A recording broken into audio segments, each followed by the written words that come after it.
Today I'll share the steps I take to declutter and store my seed collection. This video is also great for new seed collectors, so let's talk seeds. Here's the supplies you'll need to get started.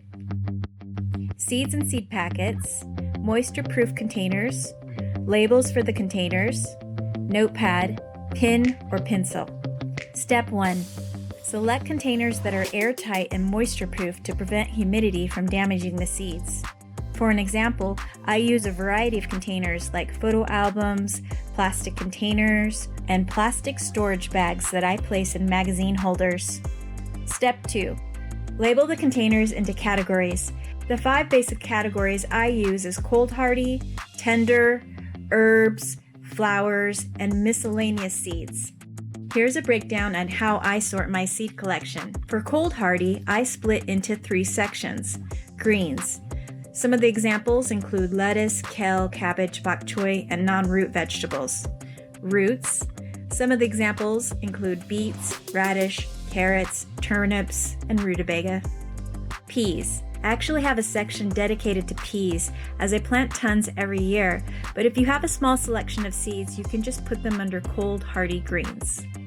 Tender plants with 8 sections. The easy categories include cucumber, melon, corn, and okra.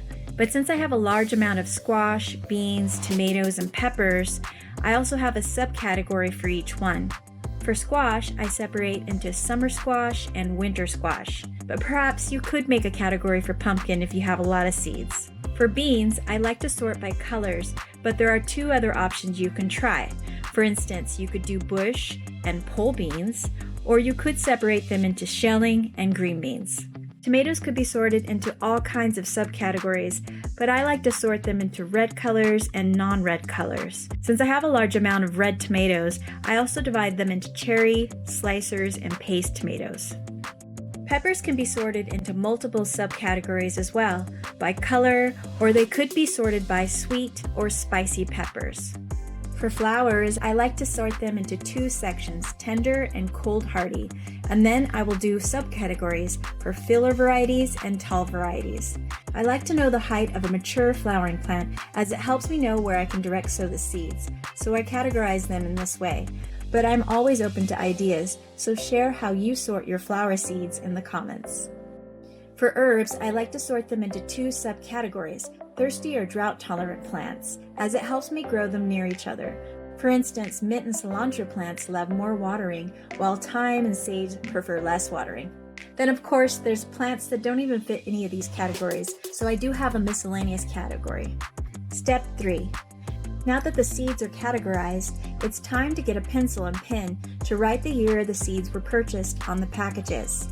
In my case, I know the year of the packages based on the appearance, but having the year on the seed packet will remind you to plant the oldest seeds first. A side note about older seeds, sow them, don't ever discard them, especially if you like the variety. Sow the seeds even if they are over 5 years to see if they'll germinate. You'd be surprised at how many times older seeds sprout. Step 4. Inspect the packages to make sure there aren't any damage. Discard the seeds if there are signs of mold and mildew. Step 5.